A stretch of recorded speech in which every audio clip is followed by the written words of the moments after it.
Gina, tumawag ang daddy mo. Safe na daw si Betsy at ang baby. Oh, thank God. Buti na lang okay na yung baby. Ayaw kasi maging dahilan yan para magalit si daddy sa akin. And in a way, I kind of feel bad. Nag-lash out ako kay Betsy. Kasi... makipag-iwalay na si Gerald talaga sa akin. What do you mean? Pinirmahan niya yung divorce papers? So, kailangan ko nang sanayin yung sarili ko. With the idea na wala na akong kasamang katuwang na palakihin ng anak ko. Pero okay lang ba sa'yo na magkawatak-watak kayo? Baka pagsisihan mo yan balang araw. What do you mean, tita? Gina, alam mo ba, muntik na rin akong ikasal noon. Kaya lang, niloko ako ng fiancé ko. Tagal din niya akong sinuyo para balikan ko siya pero hindi ko siya pinatawad. Nainip, ayun, nag-asawa ng iba. Now he's a happy family man. Kaya minsan naiisip ko, pinagbigyan ko siya at pinatawad. Siguro ako ngayon ang may happy family.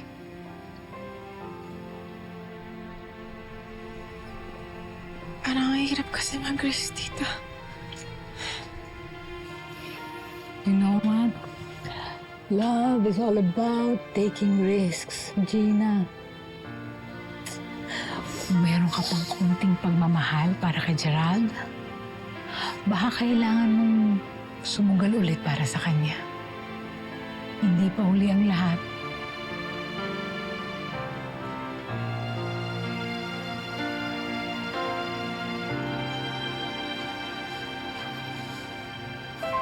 Halika nga dito.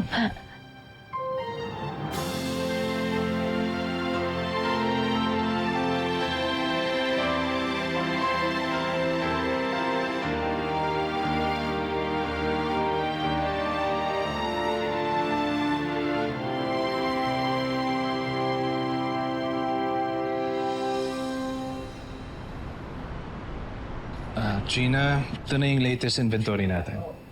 Thank you.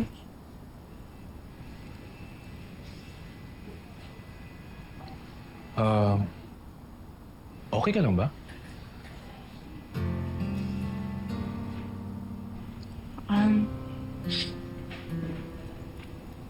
Nakwento na siguro ni Gerald sa'yo yung nangyari.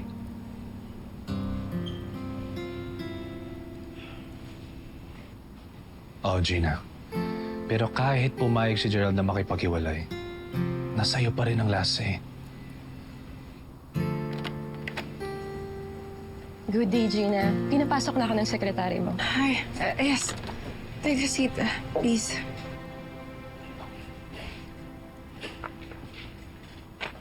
Here are the other documents that you need to review para sa divorce process. At ngayon na napirmahan na ni Mr. Medina, yung mga divorce papers, pirma mo na lang yung kailangan. Yeah. I'm ready to sign. Gina, mauna na ako. Attorney.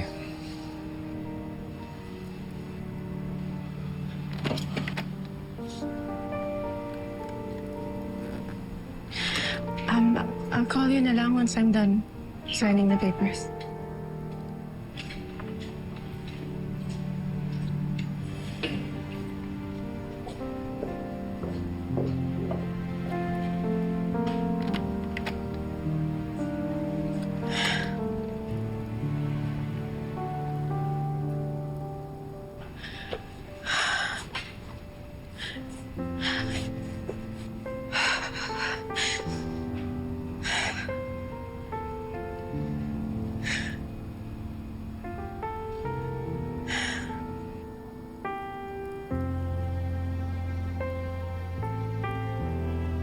Baka yan rin ang maging daan para mahanap mo yung tamang karapat-dapat sa'yo. Sana mahanap mo yung magpapasaya sa'yo. Yung tunay na magpapasaya sa'yo. Yung mga bagay na hindi ko naibigay sa'yo. Magkakaganito ka ng puso, mga pinagsamahay. Sobrang ng iskandalo to! Oo talaga! Isang malaking kahihiyan na, pero sino ba nasaktan, ha? Hindi naman kayo ako! Ako ang nasaktan! Hindi naman kayo! Hindi naman kayo! I accept you with all your faults and strengths, even as I offer myself with all my faults and strengths. And I choose you to be the one I spend the rest of my life with. Alam ko na mahal mo rin ako, Gina. Pipigilan mo lang. Dahil ayaw mo masaktan, ayaw makasakit, ayaw mo umasa. Alam ko sa sarili ko, hindi ko na kailangan magsinungaling. Mahal na mahal ko ang asawa ko. Pinaglaruan ng tadhana, mabubura ba ng panahon ang sakit na? Talo ka na ba? Wala pa. Wala pa. Simula lang. Diba?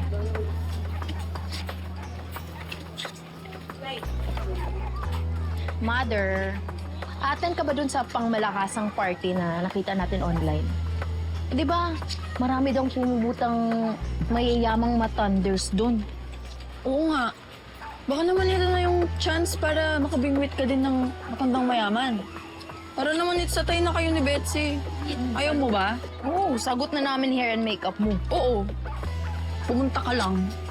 May kaso nga eh, syempre kailangan gumastos para sa gown, sapatos, aksesorya. Eh nakakaya naman, no? Kung sa ukay-ukay ako bibili. Eh di, magpagawa tayo sa designer ng gown. Tapos bumili tayo ng bagong shoes mo and accessories. Bet?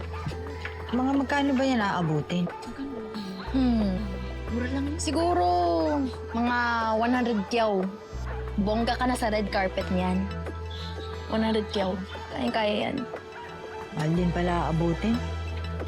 Alam mo, Aling Susan, barya na lang kay Betsy yan. Diba? Dami ng pera yun eh. Manhid ba talaga kayo? O sadyang tanga lang? Ang sulit yung joke mo. Hindi kami okay ni Betsy. Kaya nga balik squatter ako eh. Bago magkalimutan.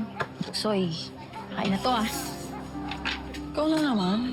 Mother, huwag ka nang ma-pride. Lapitan mo na si Betsy. Eh siya lang naman yung sagot sa kahirapan mo. Alam nga naman kami. Wala kami matutulong na ako, Ray. Alam mo. Wala ka na nga puhunan, no? Talo ka na nga eh. Grabe ka na.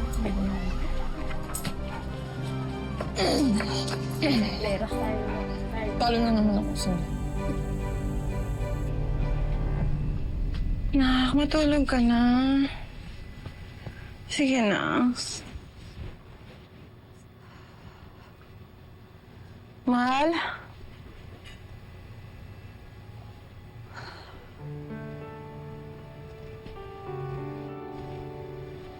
Baby, wala na si Daddy. Ako lang talaga magpapatulog sa'yo. Sip ka na.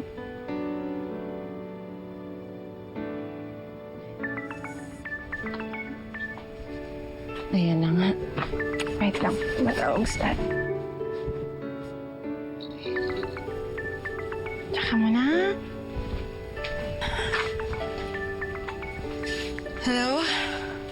Hello, mahal. Sorry, Gina pala.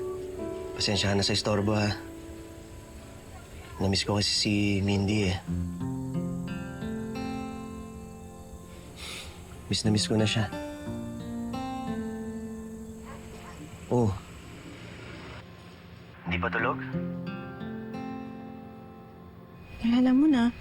Nasanay na siya na ikaw nagpapatulog sa kanya. Oo. Ano eh?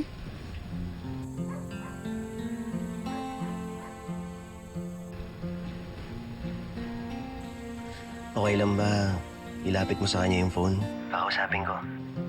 Sige.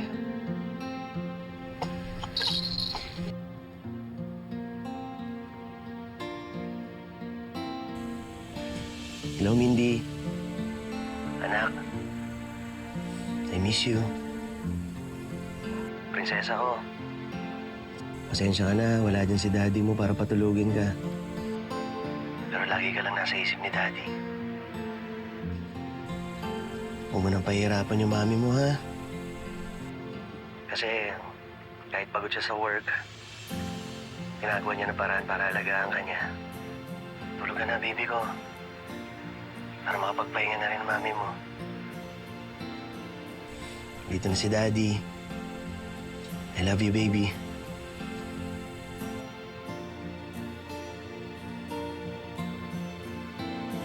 Thank you, ah.